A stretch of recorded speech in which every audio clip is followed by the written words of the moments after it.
மலைகள் விலகினாலும் பர்வதங்கள் பெயர்ந்தாலும் கிருபை விலகிடாது என்றும் கிருபை விலகிடாது. மலைகள் விலகினாலும் பர்வதங்கள் பெயர்ந்தாலும் கிருபை விலகிடாது என்றும் கிருபை விலகிடாது. மலைகள் விலகினாலும் பர்வதங்கள் பெயர்ந்தாலும் கிருபை விலகிடாது என்றும் கிருபை விலகிடாது. அல்லேலூயா. ரோமர் எழுதின நிருபம் 8வது அதிகாரம் 30வது வசனத்தை நாம் எடுத்துக்கொள்வோம். ரோமர் 8ஆம் அதிகாரம் 30வது வசனத்தை யாராவது வாசிக்கலாம்? எவர்களை முன்குறித்தாரோ அவர்களை அழைத்தும் இருக்கிறார், எவர்களை அழைத்தாரோ அவர்களை நீதிமான்கள் ஆக்கியும் இருக்கிறார், எவர்களை நீதிமான்கள் ஆக்கினாரோ அவர்களை மகிமைப்படுத்தியும் இருக்கிறார். நல்ல கைகளை தட்டி மகிமைப்படுத்தலாம். நல்ல விடுதலையோடு மகிமைப்படுத்துங்க. எவர்களை முன்குறித்தாரோ அவர்களை அழைக்கிறார், எவர்களை நீதிமான் ஆக்கினாரோ அவர்களை ஆண்டவர் என்ன செய்கிறார் என்றால் மகிமைப்படுத்துகிறார். அவர் மகிமைப்படுத்துகிற ஒரு தேவன். அல்லேலூயா சொல்லுங்களேன். ஆண்டவர் யாரை முன்குறிக்கிறாரோ அவர்களை ஆண்டவருடைய பணி செய்வதற்கு அழைப்பாராம். அதுவரையிலும் நான் அந்த பணியை செய்து விடுவேன், இந்த ஊழியத்தை செய்து விடுவேன், கர்த்தருக்காக இதை செய்து விடுவேன் என்று சொன்னால் மிகையாகாது. எவர்களை முன்குறிக்கிறாரோ இந்த காரியத்தை செய்வதற்கு, இந்த ஊழியத்தை செய்வதற்கு, இந்த ஆத்துமாக்களுக்காய் ஜெபிப்பதற்கு எவர்களை முன்குறித்தாரோ அவர்களை ஆண்டவர் அழைக்கிறார். ஆமேன் சொல்லுங்களேன். அழைக்கிறார். முதலாவது ஒரு மனிதனை அழைக்கிறார், ஒரு ஜனத்தை அழைக்கிறார். அவருடைய பணி செய்வதற்கென்று ஆண்டவர் அவர்களை அழைக்கிறார். சிலருடைய அழைப்பு வித்தியாசமாய் இருக்கும், சிலருடைய அழைப்பு சில பாடுகளிலே இருக்கும், சிலருடைய அழைப்பு சில தோல்விகளிலே இருக்கும், சிலருடைய அழைப்பு முடிந்து போன அனுபவத்தில் இருக்கும். அப்படிப்பட்ட ஒரு சூழ்நிலையிலே கர்த்தர் தம்முடைய பிள்ளைகளை அழைக்கிறார். உங்கள் ஒவ்வொருவரையும் ஒவ்வொரு காரியத்தை ஆண்டவருக்கு செய்யும்படி கர்த்தர் அழைத்திருக்கிறார். ஆமேன் சொல்லுங்களேன். உங்களை ஆண்டவர் அழைத்திருக்கிறார். இந்த காரியத்தை நீங்கள் தான் செய்ய வேண்டும், இந்த ஊழியத்தை நீங்கள் தான் செய்ய வேண்டும், இது ஆத்துமாக்களுக்காக நீங்கள் தான் திறப்பிலே நின்று ஜெபிக்க வேண்டும் என்று ஆண்டவர் உங்களை அழைக்கிறார். அழைத்த மனிதர்களை என்ன செய்கிறார் என்றார், எவர்களை ஆண்டவர் முன்குறித்தாரோ அவர்களை ஆண்டவர் அழைக்கிறார். எவர்களை ஆண்டவர் அழைக்கிறாரோ அழைத்த மனிதர்களை என்ன செய்கிறார் என்றால் நீதிமானாய் மாற்றுகிறார். ஆமேன் சொல்லுங்களேன். நீதிமானாய் மாற்றுகிறார். சங்கீதம் 92ஆம் சங்கீதம் 12ஆம் வசனத்திலே சொல்லப்பட்டிருக்கிறது, நீதிமான் எப்படி இருப்பான் என்றால், நீதிமான் பனையை போல செழித்து லீபனோனின் கேதர்களை போல வளருவான். பாருங்க, ஒரு மனிதனை ஆண்டவர் அழைக்கிறார். அழைத்த மனிதனை என்ன செய்கிறார்? நீதிமானா மாற்றார். எவரும் செய்யக்கூடிய காரியத்தை அவர் செய்கிறார்.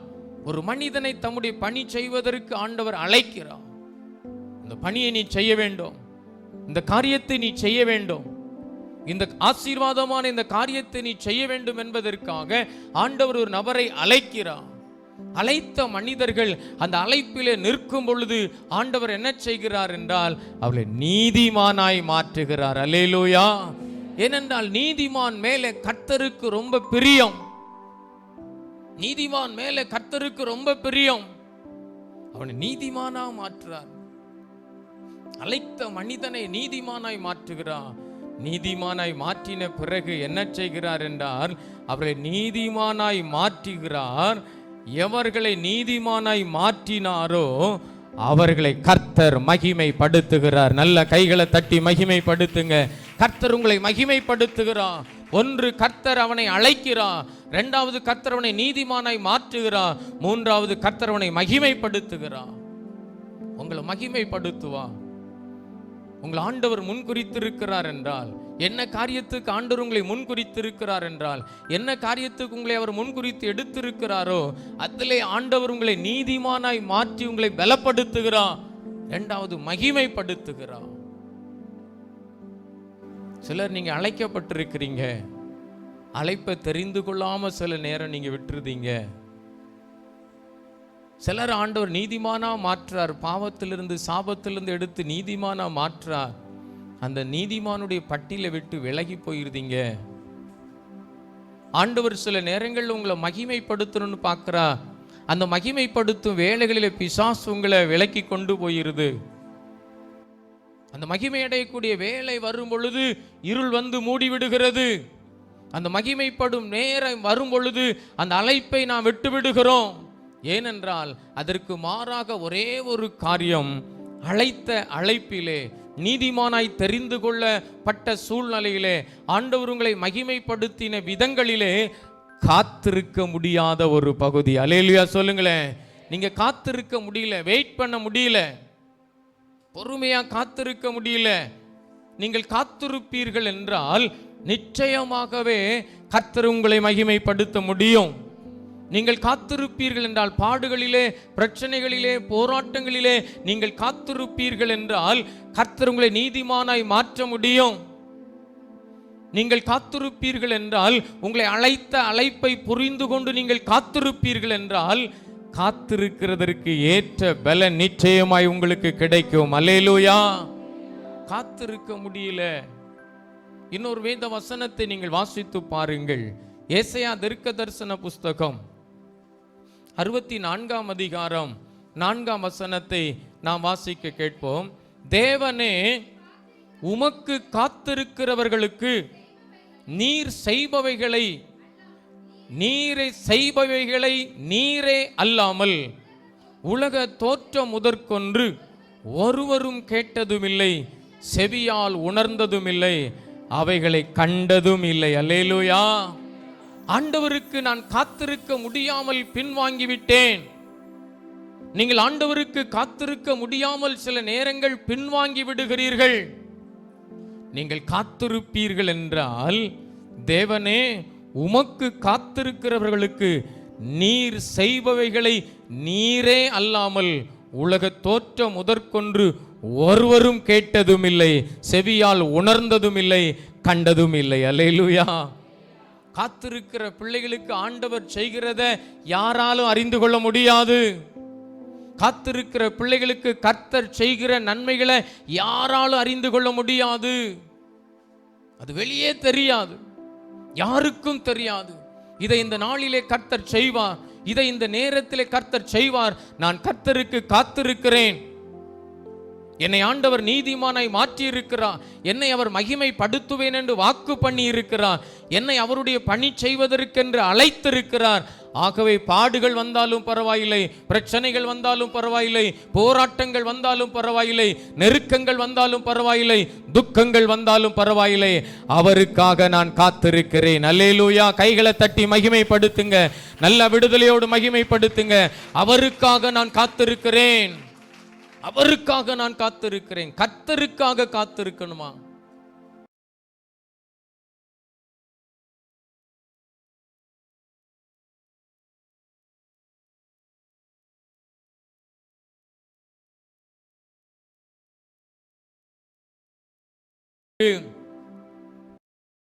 ஆண்டவருக்கு காத்திருக்கிறவர்களுக்கு, ஆண்டவருக்காக காத்திருக்கிற ஜனங்களுக்கு செய்கிற நன்மைகள் உலக தோற்றம் முதற்கொண்டு இதுவரை யாருக்கும் தெரியாமல் கர்த்தர் செய்து நிறைவேற்றுவார். எத்தனை பேர் நீங்க விசுவாசிக்கிறீங்க?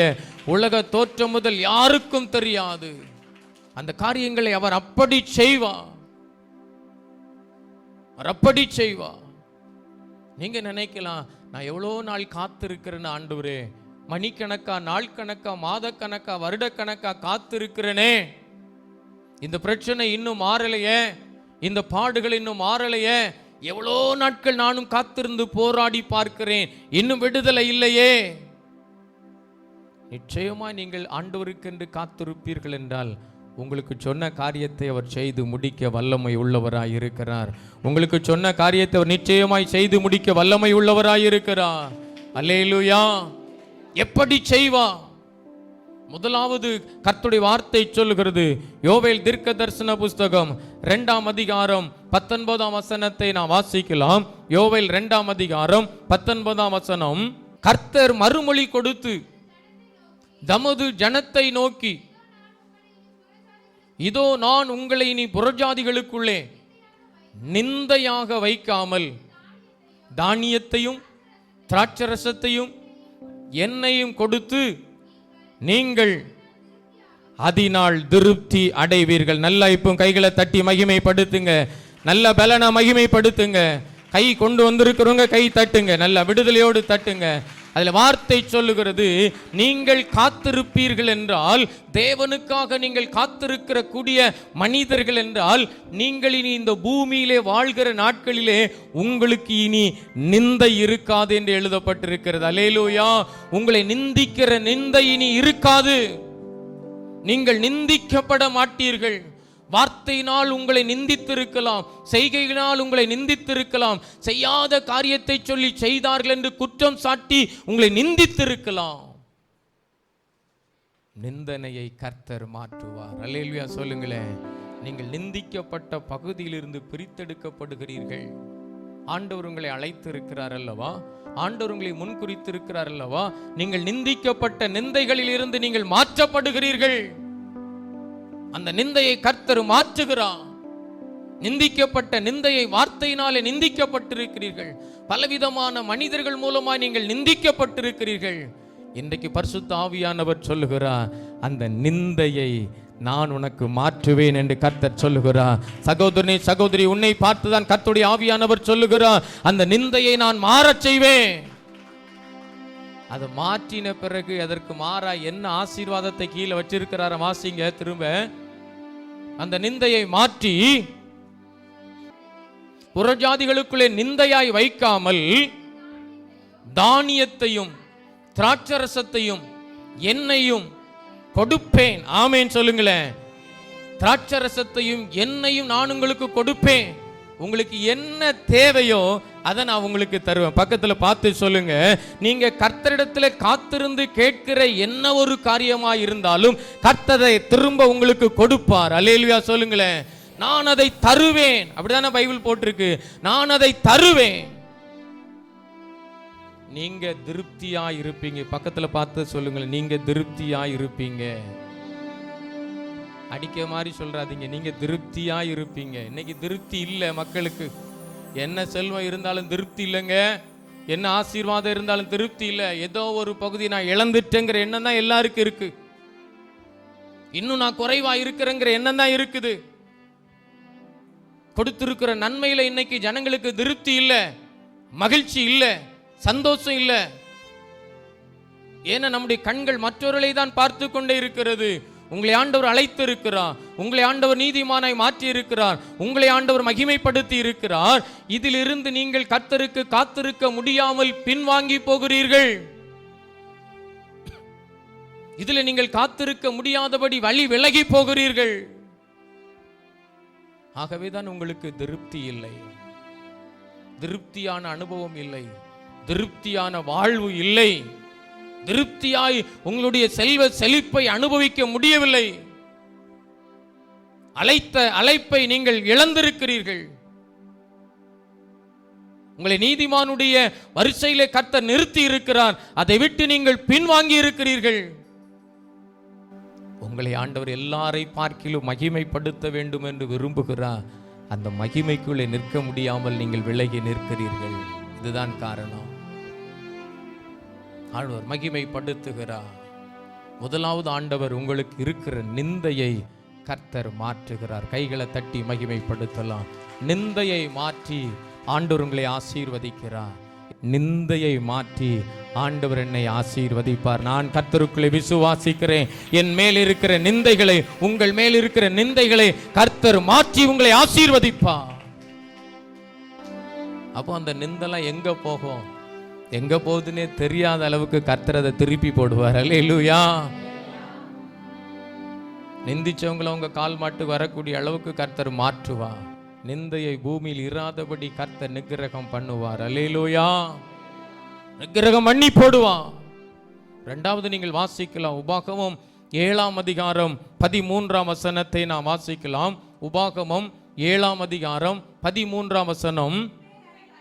உன்மேல் அன்பு வைத்து உன்னை ஆசீர்வதித்து உனக்கு கொடுப்பேன் என்று உன் பிதாக்களுக்கு ஆணையிட்ட தேசத்திலே உன்னை பெருக பண்ணி, ஆமேன் சொல்லுங்களேன், உன்னை பெருக பண்ணி உன் கற்பக்கனியையும் உன் நிலத்தின் கனியுமாகிய தானியத்தையும் திராட்சரசத்தையும் எண்ணெயையும் மாடுகளின் பலனையும் ஆட்டு மந்தைகளையும் ஆசீர்வதிப்பார். நல்ல கைகளை தட்டி மகிமைப்படுத்துங்க. இதெல்லாம் உனக்கு தேவையான காரியங்கள், உங்கள் வாழ்வுக்கு தேவையான நன்மைகள், உங்கள் சரீரத்துக்கு தேவையான நன்மைகள். இதை ஆண்டவர் தான் ஆசீர்வதிக்க முடியும். அல்லேலூயா சொல்லுங்களேன். எவர்களை முன்குறித்தாரோ அவர்களை இப்படி ஆண்டவர் ஆசீர்வதிக்கிறார். எவர்களை நீதிமானாய் மாற்றினாரோ அவர்களை ஆண்டவர் இப்படி ஆசீர்வதிக்கிறார்.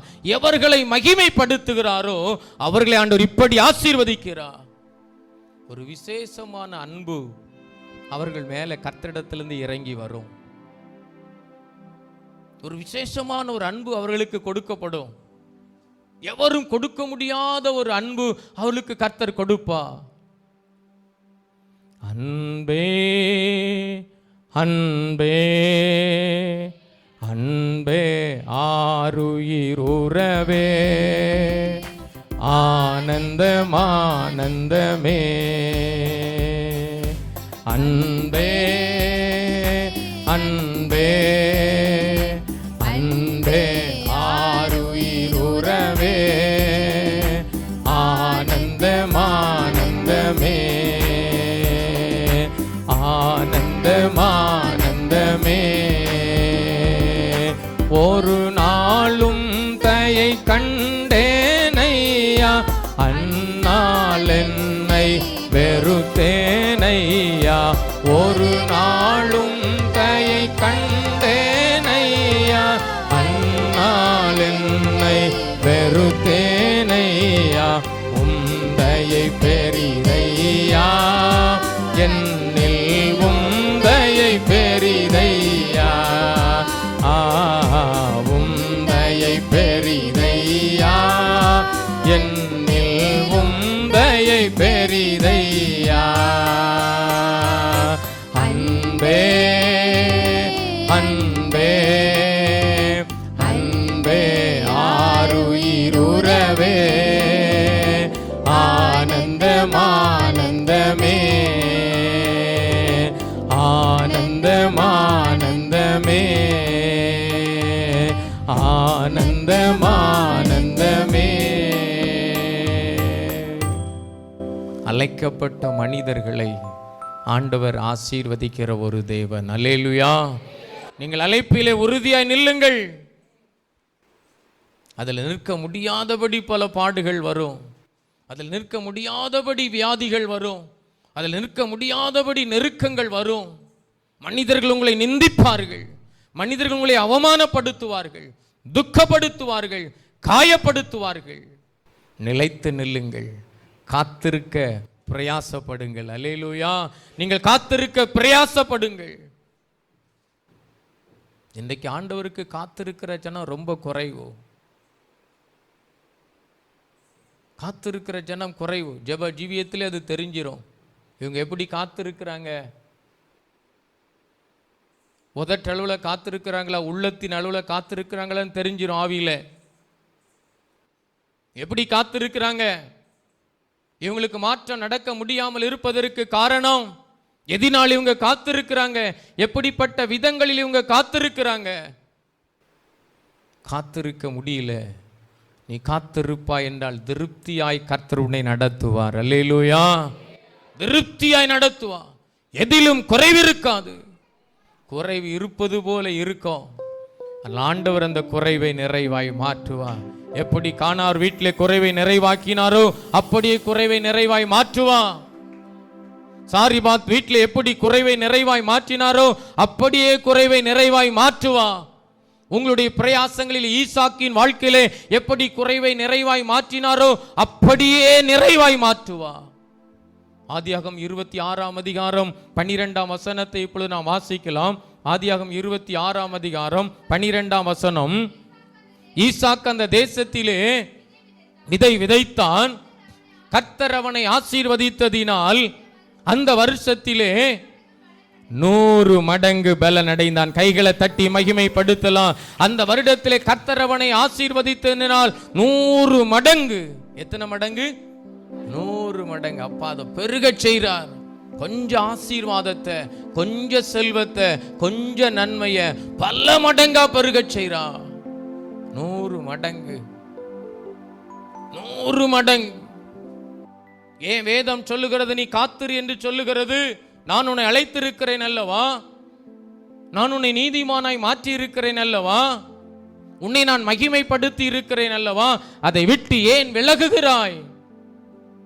அதை விட்டு ஏன் நீ பின்வாங்குகிறாய்? பாடுகள் வரும், பிரச்சனைகள் வரும், போராட்டங்கள் வரும், நெருக்கங்கள் வரும்.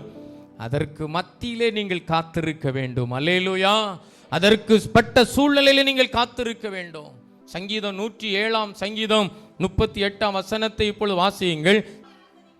அவர்களை ஆசீர்வதிக்கிறார், மிகுதியும் பெருகுகிறார்கள்.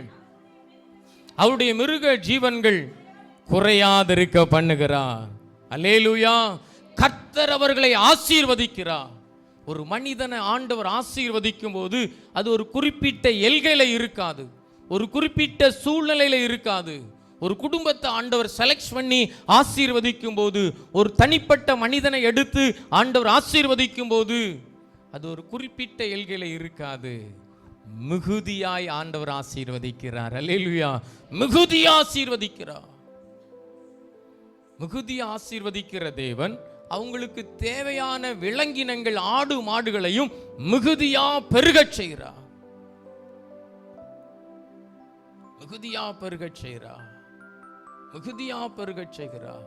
இந்த நாளிலே பரிசுத்த ஆவியானவர் உங்களுக்கும் அப்படிப்பட்ட ஒரு பெருக்கத்தை உண்டாக்க செய்வார் என்று நான் கர்த்தருக்குள்ளே விசுவாசிக்கிறேன். உங்கள் குடும்ப வாழ்வில் அப்படிப்பட்ட ஆசீர்வாதங்கள் பெருகும் என்று நான் கர்த்தருக்குள்ளே விசுவாசிக்கிறேன். அதை மிகுதியா பெருகச் செய்வார். அல்லேலூயா. முதலாவது ஆண்டவர் ஆசீர்வதிக்கிறார், அதை பெருகச் செய்கிறார், அதை பெருகச் செய்கிறார். ஒரு குறிப்பிட்ட எல்கையில கர்த்தர் உங்களை வைக்கவே மாட்டார். காலங்கள் கடந்து போயிரும், வருடங்கள் கடந்து போயிரும். அவர் உங்களை நடத்துகிற விதம், அவர் உங்களுக்கு செய்கிற விதம், அவர் உங்களை போஷிக்கிற விதம் எல்லாம் வித்தியாசமாய் காணப்படும். அல்லேலூயா. எல்லாம் வித்தியாசமாய் காணப்படும். மூன்றாவது எதை செய்வார் என்றால், நீங்கள் ஆண்டவருக்கு காத்திருக்கிற நேரம் வரும் பொழுது உங்களை சூழ்ந்திருக்கிற எதிராளிகள் இல்லாதபடி அழித்து போடுவார். அல்லேலூயா. சொல்லுங்களேன். உங்களை சூழ்ந்திருக்கிற எதிராளிகள், எல்லாருக்கும் ஒரு எதிராளி இருப்பாங்க, எல்லாருக்கும் எதிராளி இருப்பாங்க. எதிராளி இல்லைன்னா வாழ்வே இல்லை. ஆனா அந்த எதிராளிக்கு மத்தியில நீங்க சவாலோடு வாழணும். எதிர்த்து செயல்படுகிற சூழ்நிலைகளுக்கு மத்தியிலே நீங்க சவாலோடு வாழணும். எதிர்த்து செயல்படுகிற காரியங்களுக்கு மத்தியிலே நீங்க சவாலா வாழணும். அந்த எதிர்த்து செயல்படுகிற நேரம் வரும் பொழுது, அந்த எதிர்த்து செயல்படுகிற தன்மை வரும் பொழுது, அந்த எதிர்த்து வருகிற காரியங்கள் நடக்கும் பொழுது கர்த்தர் என்ன செய்வார்?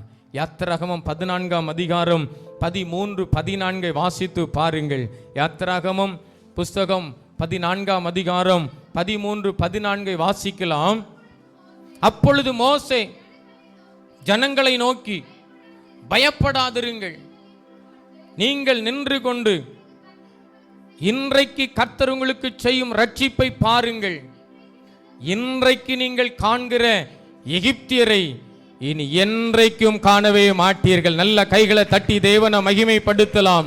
அழைக்கப்பட்ட மனிதர்களுக்கு, நீதிமானாய் மாற்றப்பட்ட மனிதர்களுக்கு, மகிமைப்படுத்தும்படி முன்குறிக்கப்பட்ட மனிதர்களுக்கு இந்த பூமியில எதிர்த்து வருகிற மனிதர்கள் யாருமே இல்ல. அதை நிக்கிரகம் பண்ணுகிறார். சிலருக்கு சில காரியங்களை பார்த்தோன்னே பயம் வந்துடும். சிலருக்கு சில மனுஷர்களை பார்த்தோன்னே பயம் வந்துடும். சிலருக்கு சில காரியங்கள், சூழ்நிலைகள் பார்த்தோன்னே பயம் வந்துடும். இது எப்படி நடக்க போகுது? இது எப்படி செய்ய போகிறோம்? இந்த மனுஷனுக்கு மாறா இந்த காரியத்தை நம்ம எப்படி தாண்டி போக போகிறோம்? கலங்கலாம்.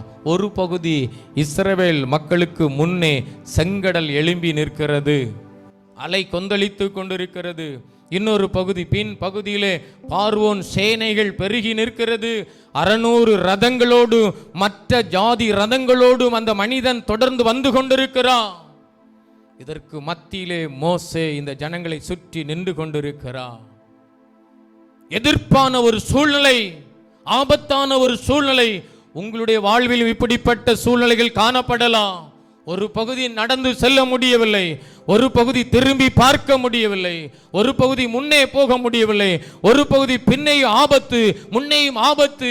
எந்த பக்கம் வழி திறக்காத ஒரு சூழ்நிலையிலே அடைக்கப்பட்ட ஒரு பகுதிகளில் நின்று கொண்டிருக்கலாம். கர்த்தருடைய வார்த்தை சொல்லுகிறது, அதை பார்த்து நீ பயப்படாதே. பக்கத்துல பார்த்து சொல்லுங்க, அந்த சூழ்நிலையை பார்த்து நீ பயப்படாதே. பயப்படாதே, பாரிலி போதே, திகையாதே, கலங்காதே. பயப்படாதே, பாரிலி போதே, திகையாதே, கலங்காதே. திகையாதே, கலங்காதே.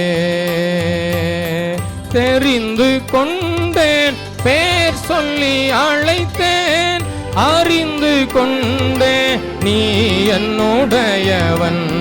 பயப்படாதே, பாரிலி போதே, திகையாதே, கலங்காதே. திகையாதே, கலங்காதே. திகையாதே, கலங்காதே. உன்னை எதிர்த்து வருகிற செங்கடலை பார்த்து பயந்து கொண்டிருக்கிறாயோ? பின்னே வருகிற பார்வோனுடைய சேனைகளை குறித்து பயந்து கொண்டிருக்கிறாயோ? அதற்கு நடுவிலே நிற்கிற ஆண்டவர் பெரியவர் என்பதை நீங்கள் மறந்து விடாதிருங்கள். அதற்கு நடுவிலே இருக்கிற ஆண்டவர் பெரியவர். செங்கடலை உருவாக்கின ஆண்டவர் பெரியவர். நீ பயப்படாதே. உன்னை நான் அழைத்திருக்கிறேன், உன்னை நான் நீதிமானாய் மாற்றி இருக்கிறேன், உன்னை நான் மகிமைப்படுத்த போகிறேன். இந்த சூழ்நிலையை கண்டு நீ பயப்படாதே. தகப்பனே, தாயே, சகோதரனே, சகோதரியே, என கண்பான தேவ பிள்ளை, உனக்கு வரக்கூடிய காரியங்களை குறித்து, இனி இந்த காரியத்தை எப்படி செய்ய போகிறேன், இந்த காரியத்தை எப்படி நடத்த போகிறேன், இந்த காரியங்கள் எப்படி வாய்க்க பண்ணப்பட போகிறது என்று கலங்கி வந்திருக்கிற உன்னோடு ஆவியானவர் பேசிக் கொண்டிருக்கிறார். பயப்படாதே, நான் உன்னோடு கூட இருக்கிறேன். உலகத்தின் முடிவு பரியந்தமும் நான் உன்னோடு கூட இருக்கிறேன். அல்லேலூயா. காரியங்களை பார்த்து நீங்கள் பயப்பட வேண்டாம். சூழ்நிலைகளை பார்த்து நீங்கள் பயப்பட வேண்டாம். உங்களை அழைத்தவர் உண்மையுள்ளவராயிருக்கிறார். வாக்கு மாறவே மாட்டார். அவர் வாக்கு மாறாத ஒரு தேவனாயிருக்கிறார். உங்களை அழைத்திருக்கிறபடினாலே எதிர்த்து வருகிற சூழ்நிலைகளை பார்த்து நீங்க பயந்து கலங்கி கொண்டிருக்கிறாய் அல்லவா? உன்னோடுதான் பரிசுத்த ஆவி அந்த வார்த்தைகளை பேசிக் கொண்டிருக்கிறார். நீ பயப்படாதே, நான் உன்னோடு கூட இருக்கிறேன். மோசேக்கு அன்றைக்கு வாக்கு பண்ணினார் அல்லவா? நான் உன்னை விட்டு விலகுவதும் இல்லை, உன்னை கை விடுவதும் இல்லை. யோசுவாவுக்கும் அதைத்தான் வாக்கு பண்ணினார். நான் உன்னை விட்டு விலகுவதில்லை, உன்னை கைவிடுவதில்லை. நான் மோசேயோடு இருந்தது போல உன்னோடும் கூட இருப்பேன். அவர் நம்மோடு கூட இருக்கிற ஆண்டவர். அல்லேலூயா சொல்லுங்களேன். அவர் உங்களோடு கூட இருக்கிற ஆண்டவர். அதை குறித்து நீங்கள் பயப்பட வேண்டாம். ரதங்களை பார்த்து நீங்கள் பயப்பட வேண்டாம். 600 ரதம். மோசே நடுங்கி போயிருப்பா. அவர் சுற்றி இருக்கிற ஜனங்கள் ஒரு பகுதியில் அவரை நிந்தித்தார்கள். நடக்கிறதுக்கு பாதை இல்லை என்று, இந்த பாதையில் எங்களை நடத்தி கொண்டிருக்கிறாய் என்று நிந்தித்தார்கள். ஆண்டவர் அவர்களை மாற்றினார். அந்த சூழ்நிலை மலை போல இருந்தது, கர்த்தர் அதை பனி போல மாற்றினார். இன்னும் சில நேரங்களில் தனிப்பட்ட விதங்களிலே நீங்கள் பாதிக்கப்படக்கூடும். அப்போஸ்தலர் 12ஆம் அதிகாரம் 7ஆம் 8ஆம் வசனத்தை நீங்கள் வாசியுங்கள். நீங்கள் நன்றாக ஜெபிக்கக்கூடியவர்களா இருக்கலாம், நன்றாக ஊழியம் செய்யக்கூடியவர்களா இருக்கலாம், நன்றாக நீங்கள் கர்த்தருக்காக எதையாகிலும் செய்து முடிக்க வேண்டும் என்கிற வைராக்கியம் உள்ளவர்களா இருக்கலாம். அப்பொழுது கர்த்தருடைய தூதன் அங்கே வந்து நின்றான். அறையிலே வெளிச்சம் பிரகாசித்தது. பேதுருவை விலாவிலே தட்டி சீக்கிரமாய் எழும்பு என்று அவனை எழுப்பினான். சங்கிலிகள் கைகளில் விழுந்து தகர்க்கப்பட்டு போனது. நல்ல கைகளை தட்டி மகிமைப்படுத்துங்க. எதையுமே செய்ய முடியாத அளவிற்கு அந்த ஜெபிக்கிற மனிதனுடைய கைகள் கால்கள் கட்டப்பட்டிருக்கிறது. உங்களுடைய வாழ்க்கையிலும் எதையுமே செய்ய முடியாத அளவிற்கு ஏதோ ஒரு சூழ்நிலையில நீங்கள் கட்டப்பட்டிருக்கலாம். நீங்க கட்டப்பட்டிருக்கிற அனுபவத்திலே பேதுரு சிறைச்சாலையிலே இருக்கிறான். கட்டி வைத்திருக்கிறார்கள், சங்கிலிகளினாலே அவனை கட்டி வைத்திருக்கிறார்கள். முன்னும் பின்னும் பாதுகாப்புக்கு போர்ச்சேவர்களை நிறுத்தி இருக்கிறார்கள், காவலாளிகளை நிறுத்தி இருக்கிறார்கள். ஆனால் அந்த கட்டுகள் உடைவதற்கு, அந்த தீமையை விட்டு அவர் பாதுகாக்கப்பட்டு வெளியே வருவதற்கு அந்த ஜெபம் கேட்கப்பட்டிருக்கிறது. அல்லேலூயா. அந்த அறையிலே தேவதூதன் இறங்கினான் என்று எழுதப்பட்டிருக்கிறது. தேவதூதன் இறங்கும் பொழுது தேவதூதன் தனிமையாய் வரமாட்டான், அவருடைய வெளிச்சத்தையும் கொண்டுதான் வருவான். அல்லேலூயா. அந்த வசனத்தை நீங்கள் ஆழமாய் தியானம் செய்து பார்ப்பீர்கள் என்றால், அங்கே அறையிலே தேவதூதன் வந்தவுடனே வெளிச்சம் பிரகாசித்தது. அல்லேலூயா சொல்லுங்களேன். ஒரு உன்னதமான ஒரு வெளிச்சம், அறை முழுவதும் ஒரு வெளிச்சம். அந்த வெளிச்சம் வந்த உடனே இருள் விலகிட்டு சங்கிலிகள் தெரிக்கப்படுகிறது. கர்த்தருடைய வெளிச்சம் உங்கள் வாழ்விலே உதிக்கும் என்றால், கர்த்தருடைய வெளிச்சம் உங்களுடைய சரீரத்துக்குள்ளே உதிக்கும் என்றால், கர்த்தருடைய வெளிச்சம் உங்களுடைய குடும்பங்களுக்குள்ளே இறங்கி வரும் என்றால் அங்கே இருள் இருக்காது. அல்லேலூயா. அப்படி வெளிச்சத்தால் இருளை நீங்கள் கடந்து போக முடியும். வெளிச்சத்தால் இருளை நீங்கள் தாண்டி போக முடியும். அந்த வெளிச்சம் வந்தது. வசனம் சொல்லுகிறது, பேதுருவை விலாவிலே தட்டி, ஆமென் சொல்லுங்களேன், விலாவிலே தட்டி எழும், உனக்கு வழிகள் திறக்கப்பட்டது, உனக்கு பாதைகள் திறக்கப்பட்டது, எழும்பு. இன்றைக்கு ஆவியானவர் சொல்லுகிறார், தூங்கி கொண்டிருக்கிற, பயந்து கொண்டிருக்கிற, கட்டப்பட்டிருக்கிற உங்களை இந்த வார்த்தையினாலே கர்த்தர் தட்டுகிறார். ஆமென் சொல்லுங்க. இந்த தட்டுகிற சத்தம் உங்களுக்கு கேட்கும் என்றால் நீங்கள் எழும்ப வேண்டும், முடங்கி இருக்க கூடாது. நீங்கள் கட்டப்பட்டிருக்கிற சூழ்நிலை நீ இருக்க வேண்டாம், எழும்புங்கள். பேதுருவை விலாவிலே தட்டி எழுப்பினான். சங்கிலிகள் தெரிக்கப்பட்டு அவன் எங்கே போகிறேன் என்று தெரியாத அளவிற்கு அந்த மனிதன் கடந்து போகிறான். அல்லேலூயா. முதலாவது பலத்த சூழ்நிலைகளை கர்த்தர் மாற்றுகிறார். செங்கடல் போன்ற பிரச்சனைகளில் இருந்து கர்த்தர் உங்களை விடுதலையாக்கி கொண்டு போகிறார். பார்வோனை போன்ற மனிதர்கள் எழும்பி வரும் பொழுது கர்த்தருடைய வார்த்தை சொல்லுகிறது, இன்று காண்கிற எகிப்தியரை இனி நீ காண்பதே இல்லை. எவ்வளவு பெரிய ஒரு ஆணித்தரமான வார்த்தையை கர்த்தர் கொடுக்கிறார். இப்பொழுது இருக்கிற சூழ்நிலை உனக்கு பெரிதாயிருக்கலாம், உங்களுக்கு அது பெரிதாயிருக்கலாம், சக்திக்கு மிஞ்சிய காரியமாயிருக்கலாம். ஆனால் கர்த்தருடைய வார்த்தை சொல்கிறது, இப்பொழுது பார்க்கிற இந்த சூழ்நிலையை இனி நீ காண்பதில்லை என்று கர்த்தர் வாக்கு பண்ணுகிறார். உன்னால் விசுவாசிக்க முடிகிறதா? உங்களால் விசுவாசிக்க முடிகிறதா? தேவ பிள்ளையே, இப்பொழுது பார்க்கிற இந்த சூழ்நிலையை நீங்கள் பார்த்து கொண்டு சோர்ந்து போயிருக்கிறீர்கள் அல்லவா? அதிலிருந்து ஆண்டவர் உங்களுக்கு ஒரு விடுதலையை கொடுப்பா. ஆமென் சொல்லுங்களேன். இறுதியாக கர்த்தர் எதை செய்வார் என்றால், உங்கள் சரீரத்துக்கு ஒரு விசேஷமான பாதுகாப்பை கொடுப்பார். அல்லேலூயா சொல்லுங்களேன். உங்கள் சரீரத்துக்கு ஒரு விசேஷமான பாதுகாப்பை கொடுப்பார். இயேசுவிடம் தேடி வருகிற மக்கள், இயேசுவை தேடி வருகிற மக்கள், அப்படி சரீரத்தில் இருக்கிற பிணிகளை, அப்படி சரீரத்தில் இருக்கிற வியாதிகளை, அப்படி சரீரத்தில் இருக்கிற தோல்விகளை இன்றைக்கு கர்த்தர் ஜெயமாய் மாற்றுவார். இறுதியாக நீங்கள் வாசிக்கலாம், மத்தேயு 14ஆம் அதிகாரம் 14ஆம் அதிகாரம் 13, 14 சீக்கிரம் வாசிங்க. இயேசு அதை கேட்டு அவ்விடம் விட்டு படகில் ஏறி வனாந்திரமான ஒரு இடத்துக்கு தனியே போனார். ஜனங்கள் அதை கேள்விப்பட்டு கால்நடை அவரிடத்திற்கு போனார்கள்.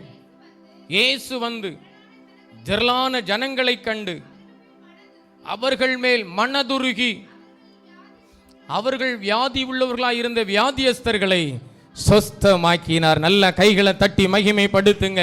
இந்த ஸ்தலத்தை தேடி வந்திருக்கிற உங்களுக்கு ஆன்மீகத்தின் நன்மைகளை கொடுப்பது மாத்திரமல்ல, எதிராளிகளின் கரத்திலிருந்து உங்களை விடுதலையாக்குகிற தேவன் மாத்திரமல்ல, உங்கள் சரீர அளவிலே பாதிக்கப்பட்டிருக்கிற வியாதிகளையும் கர்த்தர் சுகமாக்குவா. அல்லேலூயா. கர்த்தர் சுகமாக்குவா. மருத்துவரே சுகமாக்க முடியாத அளவிற்கு சில வியாதிகள் இருக்கும். மருத்துவரால் கண்டுகொள்ள முடியாத அளவிற்கு சில வியாதிகள் இருக்கும். தேவனுக்கு தெரியும். தேவனுக்கு தெரியும்.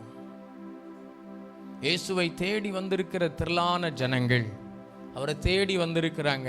இயேசுவிடத்தில் போனால் ஏதாக்கிலும் ஒரு சமாதானம் கிடைக்கும், ஏதாக்கிலும் ஒரு அற்புதம் நடக்கும் என்று விசுவாசத்தில் தேடி வந்திருக்கிறாங்க. திரளான ஜனங்களை கண்டபோது அவர் மனதுருகினார். அல்லேலூயா சொல்லுங்களேன். இரக்கம் கொண்டா. சில மனிதர்கள் பார்க்கும்போது கொஞ்சம் இரக்க குணம் வரணும். சிலர் சொல்லுவாங்க, இந்த மனுஷனுக்கு என் மேல கொஞ்சமேனு இரக்கமே இல்லை. ஆண்டவர் ஒரு மனிதனை பார்க்கும்போது இறங்கிடுவாராம். கெஞ்சி வேண்டுதல் செய்யும்போது இறங்கிடுவாராம்.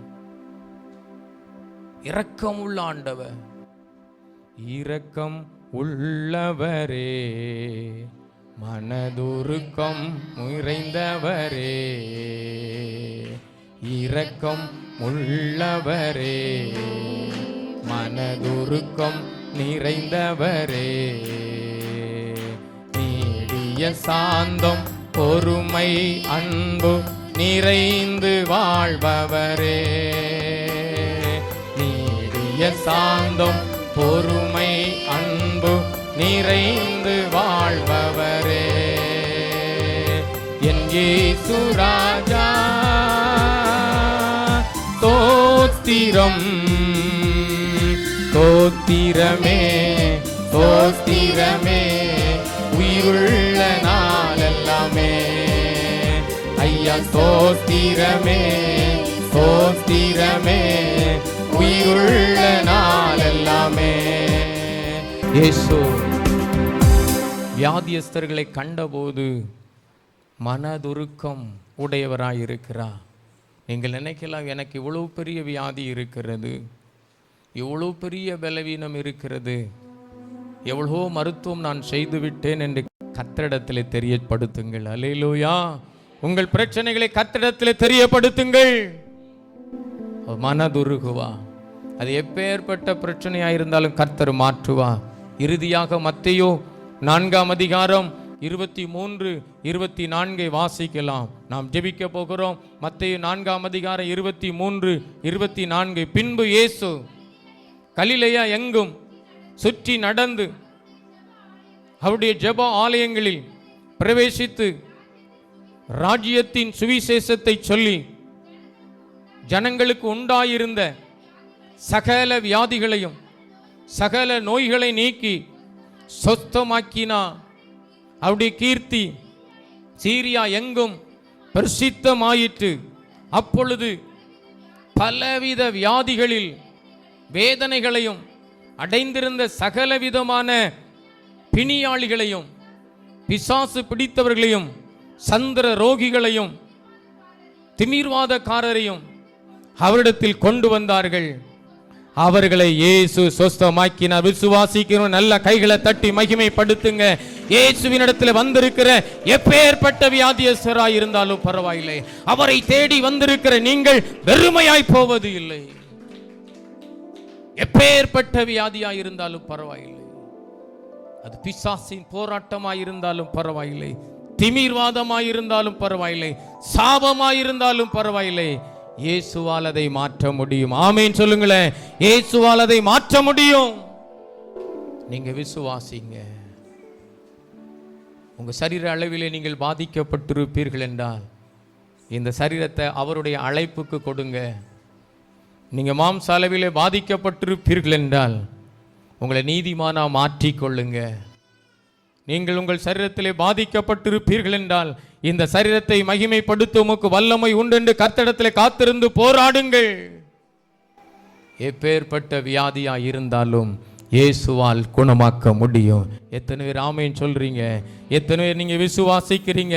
சிலருடைய வியாதிகள் வெளியே தெரியும், சிலருடைய வியாதிகள் வெளியே தெரியாமல் மறைமுகமாயிருந்து கிரியை செய்யும். சிலருடைய பிரச்சனைகள் வெளியே தெரியும், சிலருடைய பிரச்சனைகள் வெளியே தெரியாமல் உள்ளே வேதனைப்பட்டு கொண்டிருக்கும். அதை ஆண்டவரிடத்தில் அறிக்கை செய்திருங்க, அதை ஆண்டவரிடத்தில் ஒப்பு கொடுத்துருங்க. உங்களை திருப்தியாய் நடத்துகிற ஒருவர் உண்டு. அல்லேலூயா. உங்களை ஆசீர்வதிக்கிற ஒருவர் உண்டு. அதை எவரும் தடை செய்ய முடியாது. எதிராளிகளின் கைகளில் இருந்து உங்களை தப்புவிக்க செய்கிற ஒருவர் உண்டு. அதை யாரும் எதிர்த்து நிற்க முடியாது. சரீர அளவிலே பாதிக்கப்பட்டிருக்கிற உங்களுக்கு சுகம் கொடுக்கிற ஒருவர் உண்டு. அல்லேலூயா.